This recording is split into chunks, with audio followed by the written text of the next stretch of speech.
Women's education આવ્યું, સરસ વાત છે, બેટી પઢાઓ, પણ ભણેલી દીકરીને એવું ન શીખવો કે તું ભણેલી છે એ તારો ઈગો છે.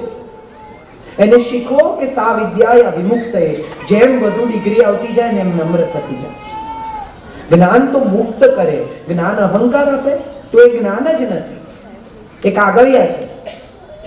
જે જ્ઞાન તમને અહંકાર આપે એ જ્ઞાન ક્યાં છે? એ તો તમારી સૌથી મોટી નબળાઈ છે. That is what I have learned in my life. હમણાં જે બધાને જ ખબર હશે, એક નાનકડો વિવાદ થયો. 1.5 કલાકના વિડીયોને નાનકડો કરીને લોકોએ ફેરવ્યો. જેને પણ ફેરવ્યો એનું IP એડ્રેસ પણ મળ્યું, પોલીસ કમ્પ્લેન પણ કરી.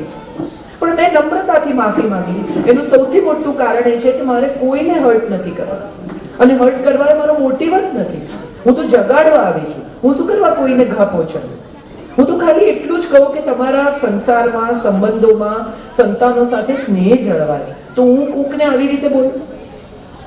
અને તેમ છતાં આખી વાતને ખોટી રીતે તોડી મરોડીને રજૂ કરાય ત્યારે મને દુઃખ એક જ વાતનું થાય છે કે આવું આપણે કેમ શીખ્યા છીએ? કારણ કે આપણે બીજાને હર્ટ કરવા છે. વિશ્વનો કોઈ ધર્મ બીજા ધર્મથી જુદી વાત કરતો જ નથી. આવું તમે જો અંદર ઉતરો ને તો તમને સમજાય. કોઈ ધર્મ એવું કહેતો નથી કે બીજા ધર્મને હર્ટ કરો. એ તો ઉલટાનો એમ કહે છે કે બીજા ધર્મને રિસ્પેક્ટ કરો, સન્માન કરો.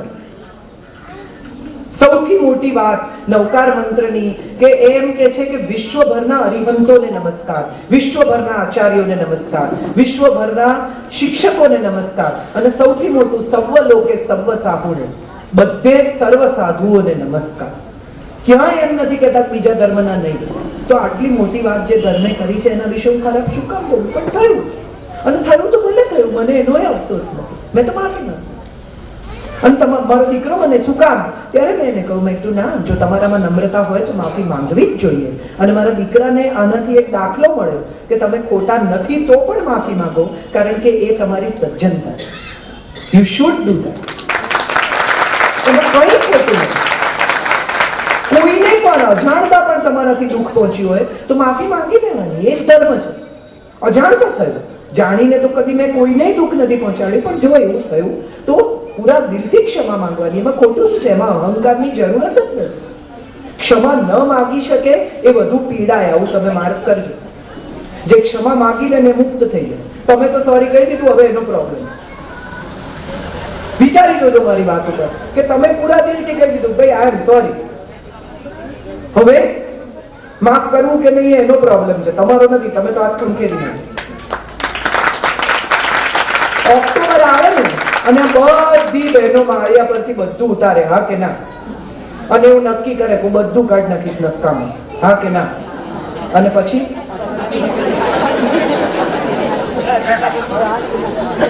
હવે છે ને આ વર્ષથી એવું નક્કી કરજો કે મનના માળિયામાંથી વિચારો કાઢી નાખવા. જે કચરો ભરી રાખ્યો છે ને એ બધો આપણે કાઢી નાખવો છે. અને આ બધાને જ લાગુ પડે છે. જેના વિશે મનમાં તિરસ્કાર હોય, ઘૃણા હોય, એવું નક્કી કર્યું કે આને તો સીધા કરીશ ને આને તો પાઠ ભણાવીશ, આને તો આમ કરીશ, એ કાઢીને ફેંકી દો. તમે કેટલા હળવા થઈ જાવ જોઈએ જુઓ. તમે તો મુક્ત, તમારો કચરો ગયો, તમે ભીતરથી ઉજળા, તમારું સત્વ બહાર નીકળ્યું. હવે બાકીના લોકો શું માને છે, શું ધારે છે, એમાં નહીં પડવાનું. તમને સર્ટિફિકેટ જોઈએ છે એટલે તમે દુઃખી થાવ. જોયું મેં કેટલું બધું સાફ કર્યું, હવે તમે કહો કે બેન તમે બહુ ડાયા થઈ ગયા છો. ના, તમને લાગે છે કે તમે શાંત થઈ ગયા છો, તમને લાગે છે કે તમે સાચું બોલો છો, તમને લાગે છે કે તમે સારા છો. બહુ થઈ ગયું યાર. નરસિંહ મહેતાને લોકોએ ન્યાજ બાર મૂક્યા. હવે કે છે કે આદિ કવિ હતા. મીરાને ઝેર પીવડાવ્યું. હવે કે છે કે ઓહો સતી હતી. આ તો જગત છે.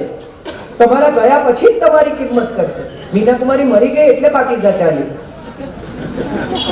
પહેલું અઠવાડિયું પાકીઝા ડૂમ થઈ ગયું. જેને ઇતિહાસ હશે એને ખબર હશે, જે સિનેમાના ઇતિહાસ વિશે જાણતા હશે બધાને ખબર હશે કે પાકીઝા પહેલું અઠવાડિયું નહોતું ચાલ્યું સાહેબ. મીના કુમારી ગુજરી ગયા માટે પાકીઝા ચાલ્યું. એટલે મરી જવું પડે જો તમારે મહાન થવું હોય. આ દેશમાં નિયમ છે. જો હમણાં 50-55 વર્ષે મરી જાવ ને તો મારા મંદિરો બને, પણ જો હું ડોસી થઈને મરીશ તો નહીં ગમે. એટલે હું તો રોજ ભગવાનને કહું છું કે આમ જ લઈ લેજે, ઊભી ઊભી અહીંયા જ આમ ટપ દઈને પતી જાવ. મજાની વાત એ છે કે બે પેઢીઓ જેમ બદલાતી જશે ને એમ વિચારો બદલાશે, વ્યક્તિત્વો બદલાશે, વસ્ત્રો બદલાશે, વાત બદલાશે. એમની સાથે આપણે બદલાવાની જરૂર નથી. આપણે એમના વિચાર સાથે વિચાર બદલીએ, આપણે એમની વાત સાથે વાત બદલીએ, આપણે એમના વ્યક્તિત્વ સાથે વ્યક્તિત્વ બદલીએ. જરૂરી નથી કે તમે બધું જ સ્વીકારો. નવી વહુઓ પરણીને આવે એવું નથી દરેક વખતે કે જૂની પેઢીનો જ વાંક છે.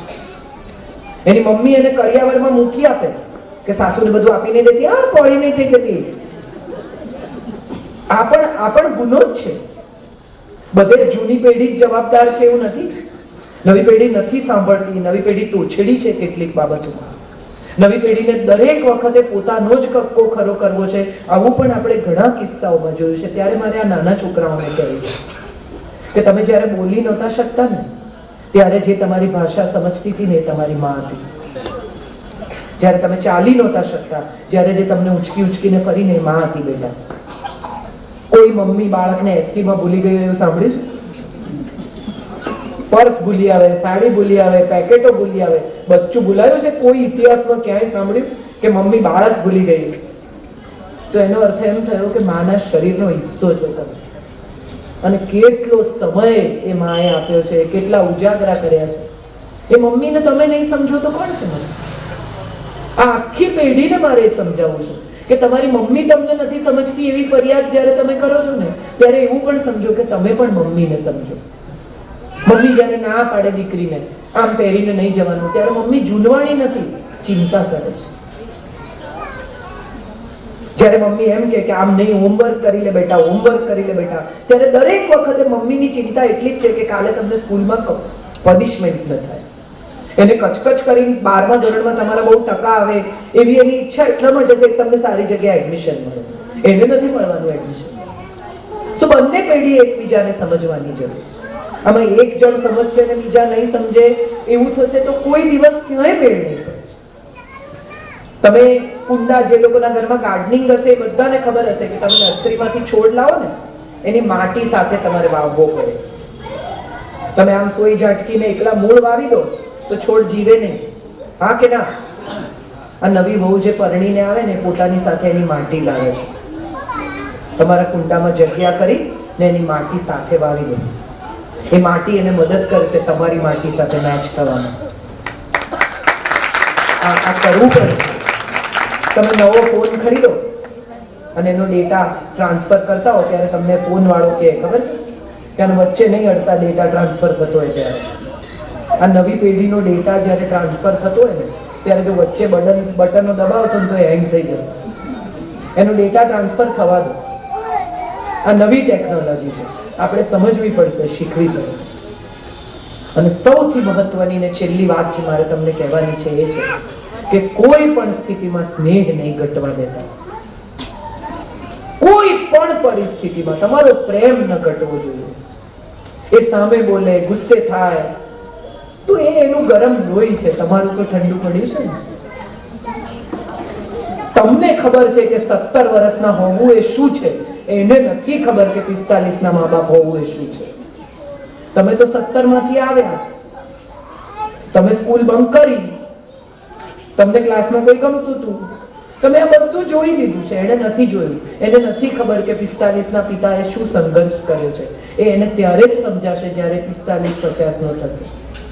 અને સમજવા માટે હું ઈચ્છું કે દરેક પિતા જીવે એના દીકરાને 50 વર્ષનો જોવા માટે, એને કરેલો સફળ જોવા માટે. પણ એટલી ધીરજ તો પિતાએ પણ રાખવી પડશે. તમે પણ 25 વર્ષે એટલા સફળ નહોતા તો એની પાસે કેમ અપેક્ષા રાખો છો કે 25 વર્ષે બધું કરી નાખે જે તમે 50 વર્ષે કર્યું? નહીં થઈ શકે. એ ધીરજ પિતામાં પણ હોવી જોઈએ. ઘણા પિતાને મેં એવું કહેતા સાંભળ્યા છે, અમારી પાસે તો 500 રૂપિયા હતા ને અમે તો પછી આમ કર્યું. પણ હવે એની પાસે 5 કરોડ છે, તમે કેવી રીતે લઈ લેશો એની પાસેથી? તમે જ આપ્યા છે. ઘણા પપ્પા ટી શર્ટ આપે અને પછી એમ કે અમારી પાસે તો 2 જ હતા. પણ એમાં એનો ક્યાં વાંક છે? તમારી પાસે 2 હતા એનો વાંક નથી. તમે એને 22 આપ્યા છે એમાંય એનો વાંક નથી, પણ એને 22 એન્જોય કરવા દો. તમારી પાસે 2 હતા ને એને સંભળાવ ના કરો. તમારો સંઘર્ષ એ તમારી પેઢીનો આગવો સંઘર્ષ હતો. આ પેઢીને સંઘર્ષ નથી કરવા દીધો, તો હવે એને એ સ્મૂથનેસ, એ હેપીનેસ એન્જોય કરવા દો.